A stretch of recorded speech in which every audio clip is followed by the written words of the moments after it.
দিন রাত 24 ঘন্টা আমরা এখানে ধূলিঝড়ের শিকার হচ্ছি এবং সেটা শুধু শীতকালে নয়, শীতের 6 মাস তো আমরা ধূলিঝড়ে থাকি, সেই সঙ্গে বৃষ্টির 6 মাস, যে 6 মাস তীব্র দাবদাহ থাকে তখন এখানে ধূলিঝড় থাকে।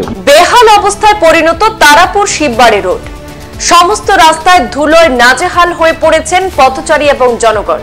এই বেহাল রাস্তার কারণে শিলচর শহরের শিববাড়ি রোড এলাকায় গত 5 বছরে দুর্ঘটনায় নিহত হয়েছেন 25 জনেরও অধিক মানুষ। প্রচন্ড ধুলোর জন্য শ্বাসকষ্টে বা শ্বাসজনিত বিভিন্ন রোগে মারা গেছেন অনেকে, এমনকি বর্তমানেও ঘরে মৃত্যুশয্যায় রয়েছেন অনেকে। সকাল থেকে রাত পর্যন্ত উঠছে ধুলো আর ধুলো। পথ চলতি সর্বস্তরের জনগণ সহ স্থানীয় বাসিন্দারা ধুলো বালিতে একেবারে অতিষ্ঠ। ধুলো শিকার বাড়িঘর, দোকানপাট থেকে শুরু করে যাত্রীবাহী বাস, অটোরিকশা, মোটরসাইকেল সহ ব্যক্তিগত গাড়ির যাত্রীরাও। মূলত তারাপুর শিববাড়ি রোডের ভাঙন কবলিত রাস্তার বেহাল দশার কারণে এই অবস্থার সৃষ্টি হয়েছে। ধুলোবালির মধ্যে দিন কাটাতে হচ্ছে সড়কের পাশের বাসিন্দা এবং পথচারীদের। মুখ্যমন্ত্রী এই কাজের শিলান্যাস করলেও এ নিয়ে পূর্ত বিভাগ, জেলা প্রশাসন সহ সরকার পক্ষের নির্বাচিত জনপ্রতিনিধিরা একেবারেই নীরব। ধুলোবালির কারণে তৈরি হয়েছে মারাত্মক স্বাস্থ্য ঝুঁকি। এতে সব বয়সী মানুষের সর্দি, কাশি, শ্বাসকষ্টজনিত সমস্যা দিন দিন বাড়ছে।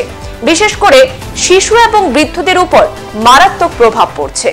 দিন রাত 24 ঘন্টায় আমরা এখানে ধূলিঝড়ের শিকার হচ্ছি এবং সেটা শুধু শীতকালে নয়, শীতের 6 মাস তো আমরা ধূলিঝড়ে থাকি, সেই সঙ্গে বৃষ্টির 6 মাস, যে 6 মাস তীব্র দাবদাহ থাকে তখন এখানে ধূলিঝড় থাকে। মানুষ বছরের 12টা মাসের মধ্যে প্রায় সবকটি মাসেই সবাই অসুখে ভুক্তভোগী থাকেন। এবং সবচেয়ে বড় কথা হচ্ছে মুখ্যমন্ত্রী এখানে উদ্ঘাটন করে গেলেন, পূর্ত বিভাগ আসছে, দেখছে, বাঁশ দিয়ে এখানে মাটি আটকানো হলো, কিন্তু এখানে কোনো সংস্কার হচ্ছে না। এবং একবার দুবার যদি জল ছাড়া হয়, মাসে 1-2 দিন জল দেয়, ঠিকাদারও কোনো সময় আসে না। যখন রাস্তা বন্ধ করা হয়, একদিন জল দিল, তারপর আর পাত্তা নেই।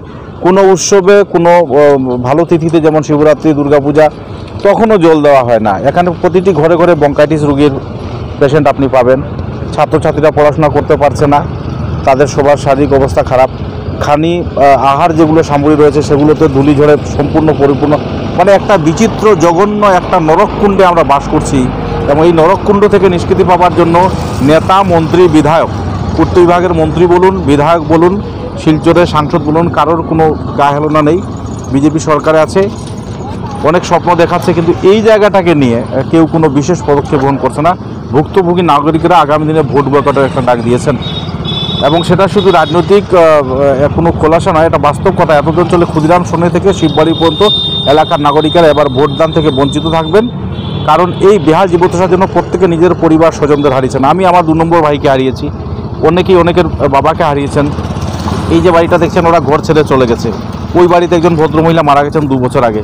তার পাশে বাড়িতে আরেকজন ভদ্রমহিলা থাকতেন, 59 বছর বয়স, ওনার 3 ছেলে 2 মেয়ে, উনিও মারা গেছেন। এই যে পরিবেশটা, ওই যে বাড়িটা, বিল্ডিংটা আছে, ওই বিল্ডিংটার মধ্যেও একটা ফ্যামিলি ছিল। ওরা 5 বছরে কতজন মানুষ মারা গেছে? 5 বছরে 26 জন মানুষ মারা গেছেন সড়ক দুর্ঘটনায়। 26 জন মারা গেছেন। আমার কাছে তালিকা আছে, নামও আছে। আর এমনিতে অসুখ হয়ে, মানে ধুলাবালির যন্ত্রণায় থেকে মারা গেছেন 7 থেকে 8 জন বয়োবৃদ্ধ, যারা আমাদের গুরুজন, দাদু বা বাবা, মহিলাও রয়েছেন, মায়ের বয়স্ক, মানে 50 থেকে 60 বছরের বেশি কারো জীবন চলছে না। এবং এটার জন্য না পূর্ত বিভাগের মন্ত্রী কোনো সাড়া দিচ্ছেন, না বিধায়কের কাছে কোনো সাড়া পাওয়া যাচ্ছে, না ঠিকাদারের কাছে কোনো সাড়া দিচ্ছে। শেষ কথা এটাই বলবো, যদি অতি সত্বর এ ব্যাপারে কোনো ব্যবস্থা গ্রহণ না করা হয়, সমগ্র এলাকাবাসী ভোটদান থেকে বিরত থাকবে এবং নির্বাচন প্রাককালে যদি কোনো নেতা মন্ত্রী কোনো ভোট চাইতে আসেন, তাদের কিন্তু রক্ষে থাকবে না।